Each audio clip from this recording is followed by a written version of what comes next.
Hi everybody, Kevin Kramer here, founder of drawingandcoloring.com and creator of this 3-part free video training series for you on shading masters.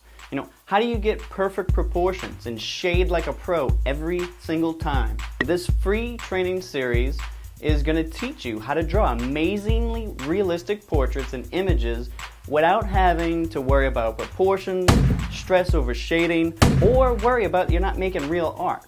These 3 videos are going to be very helpful to anyone looking to draw realistic images. In this video, I'm going to teach you the 2 main strategies you can use for getting perfect proportions and high levels of detail in your images, no matter what you're trying to draw or current skill level. These are proven concepts and approaches that have helped me get my work published in galleries and really will take your art to the next level once you start to implement them. You can draw amazing images using these strategies, and you never have to worry about your proportions again. I know a lot of artists struggle with the idea of, do I have a likeness? Does it look realistic? And say they can never get the amount of detail they're looking for.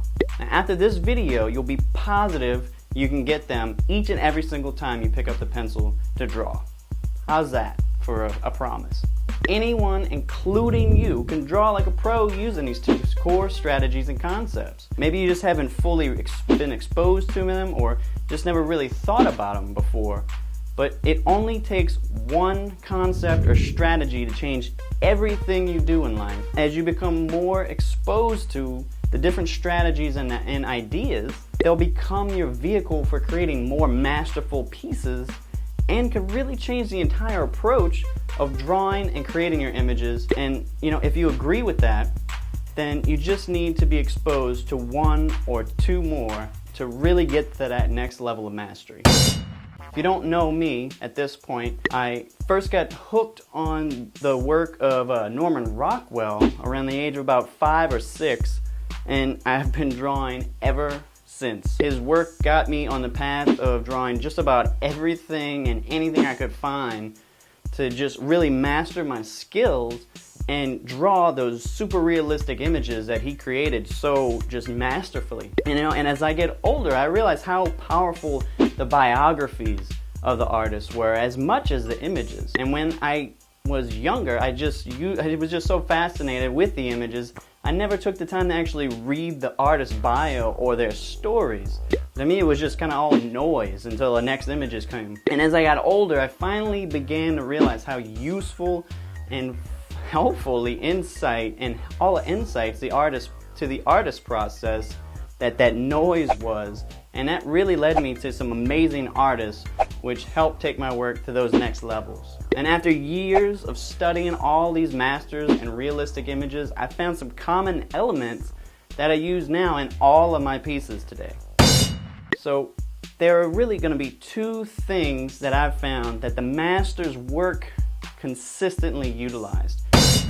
And the first one was the use of size. The larger the image, the easier it is to achieve the higher levels of detail in your images.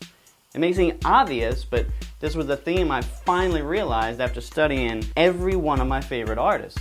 On average, almost all of their images were larger than 18 inches tall or wide, and that's a lot bigger than most sketchbooks that you can buy today.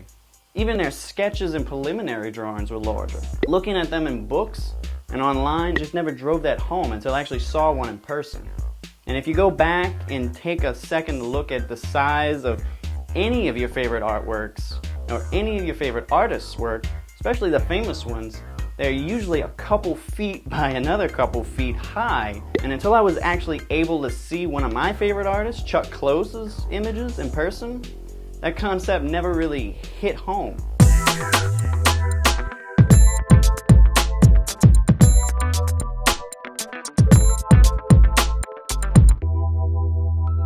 The size of the image dictates everything as far as how easy it is to add detail, and really adds another element to your work that you probably not have thought of.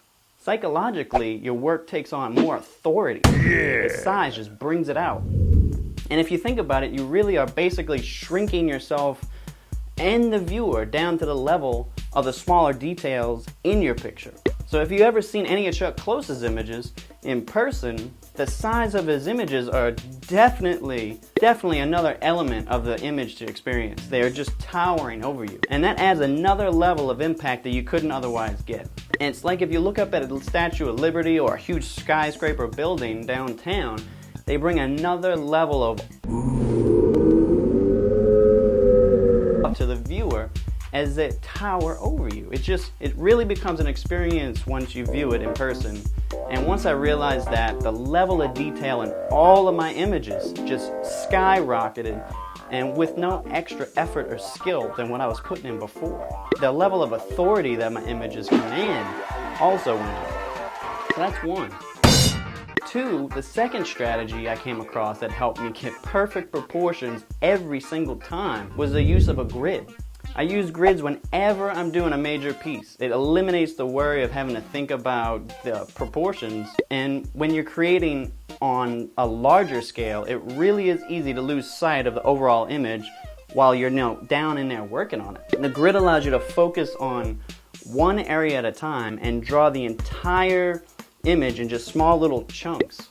And grids have been used by all the great masters for centuries to get their proportions right. So I think we can use them too. The method that I use is the one I found while studying Chuck Close's work. I take that image, that photograph, and I mount it on a solid piece of a backing, and then I put a piece of clear acetate over it. Then I draw my grid on top of it, and I can draw it however I want. And then once that grid's drawn out, I just transfer that grid to the final piece, and after that, everything's completed. I draw in the images in each of those squares. The proportions are exact every single time.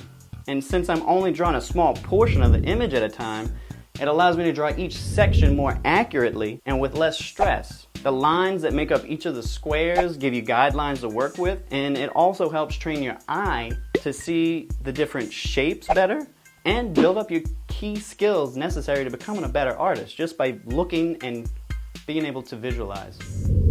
And it also builds up your confidence knowing that you can draw anything you want and do it with skill. So one of the things you might be thinking is, okay, that's great, but I don't have the space to draw huge pictures, and it seems really time intensive to draw out that grid, and I don't really like math. Yeah, I don't like math either, but granted, the bigger your image, the bigger the surface you're gonna need, and the more time it's going to take. But if you're going to really put in the time to draw an image and you want it to be really worth your efforts, it's going to take some time to complete anyway. So why not just do it right and facilitate that process by planning your image out beforehand? That's what I go with.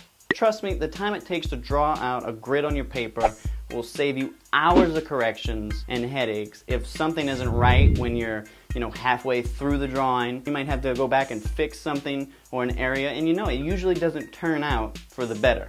It always, for nothing, goes to the other side. All the other old masters took months to finish pieces, so I think it's worth taking a little tip from them and take your time and plan out your images. It's the sign of a more sophisticated artist, and it really will be worth it to your end drawing. But even with that, I have found some ways to cut down the time and space that you need to, create these images. First, since the images you're going to be drawing are going to be bigger, to get that added detail, usually the first excuse is I don't have room for something that size, or I don't have a studio like you do. There's lots of space-saving options to use. There's 3 that I've used in the past and they work great. One is just clear off your kitchen table. That's the easiest and most accessible location in most houses. And it isn't hard to clear it off and just go to work. Kitchen lighting usually isn't all that great, but since it's directly above, you might want to use a simple desk lamp or a pole light, which will help with those kind of weird shadows. And I've created a ton of high detailed images on my kitchen table, just using that pole lamp on the side. The second one I've used is just tape the paper to the wall.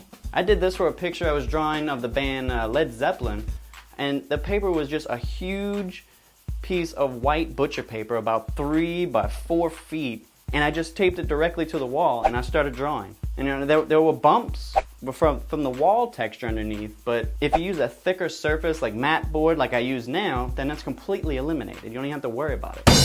Third space-saving tip that I found that I use is just set up an easel in a corner of your room. It's probably the most traditional and probably the most overlooked if you're not thinking of doing paintings or something like that. And you know, they can get expensive, but you can also make one for cheap just out of some regular 2x4s or wood that you can find. And if you don't already have a dedicated space, that is a perfect way to make one really fast just in the corner of your room. So now that you have no reason to not have a workspace for your next project, the next concern that comes up is time and how intensive the process of gridding is.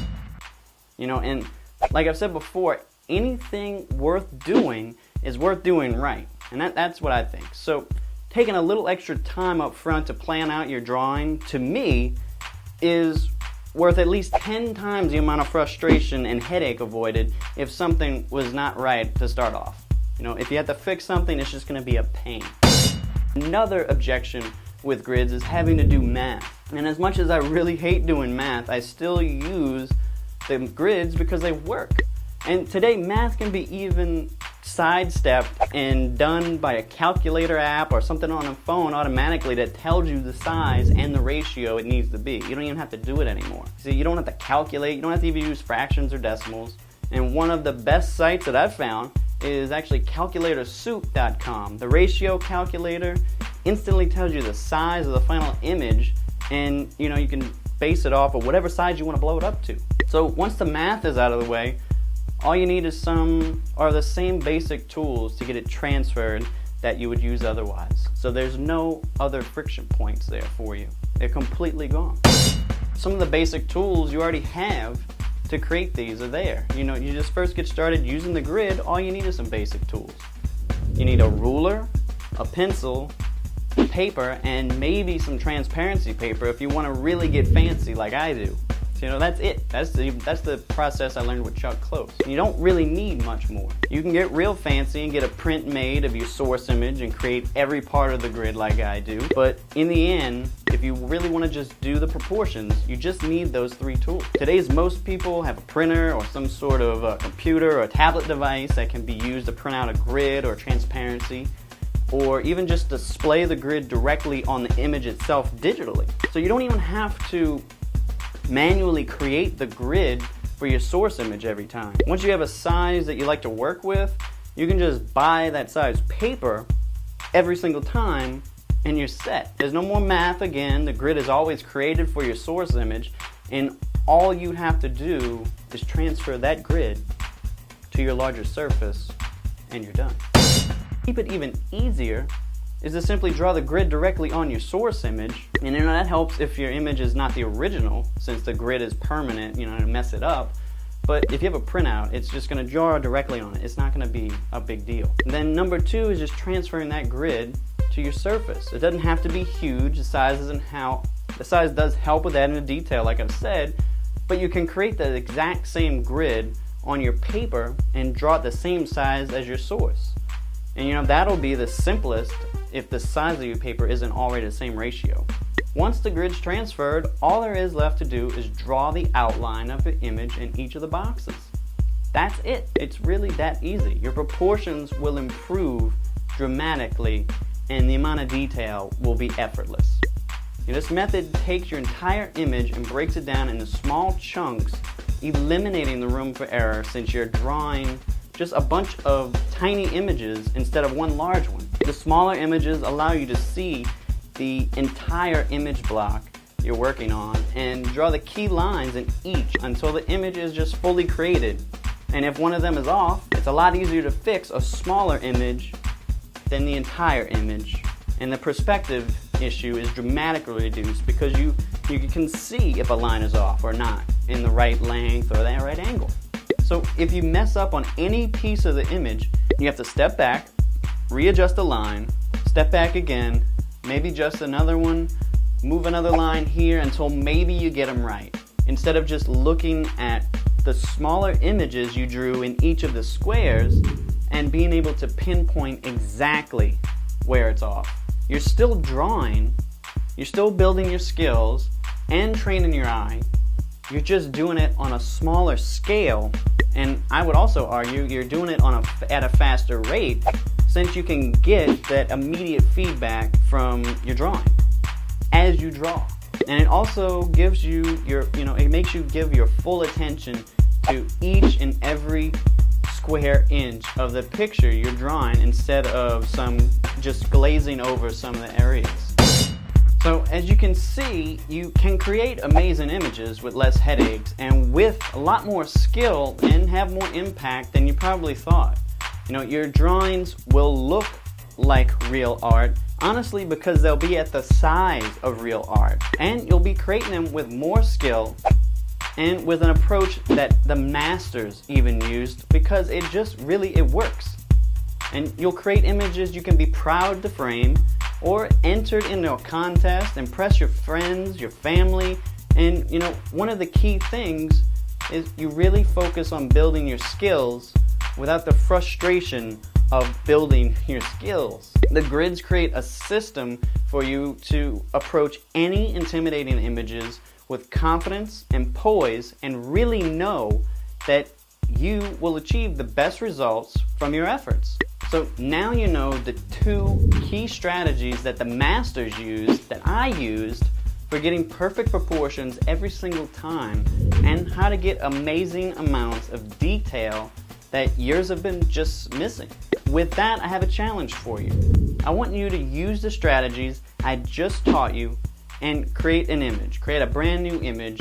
Doesn't have to be a huge drawing like I've said. It doesn't even have to be completed. But I want to issue you a challenge to take these 2 strategies and create a new drawing, because I know once you actually use these strategies and put them into action, you'll see the immediate benefits just like I did, and you'll want to keep incorporating them into your own processes however you want. Once you draw your image, scan it or take a picture of it and post it below this video. Draw before and draw an after picture, and I think you'll really be surprised at how much more accurate the proportions in your images are going to be using those grid systems. And if you make them bigger, you'll get a lot more detail. So I hope this video really served you and is a good start for you to take control and start growing your skills and maybe incorporating some new useful strategies into your own workflow. Again, please leave any comments or questions below this video and I'll personally respond to them. And I hope to see you in the next video where I'll tackle some of the myths about shading your drawings and filling in the drawings once you have that big outline done, which I know a lot of people struggle with. So hope to see you in the next video. Until then, keep drawing and keep it simple.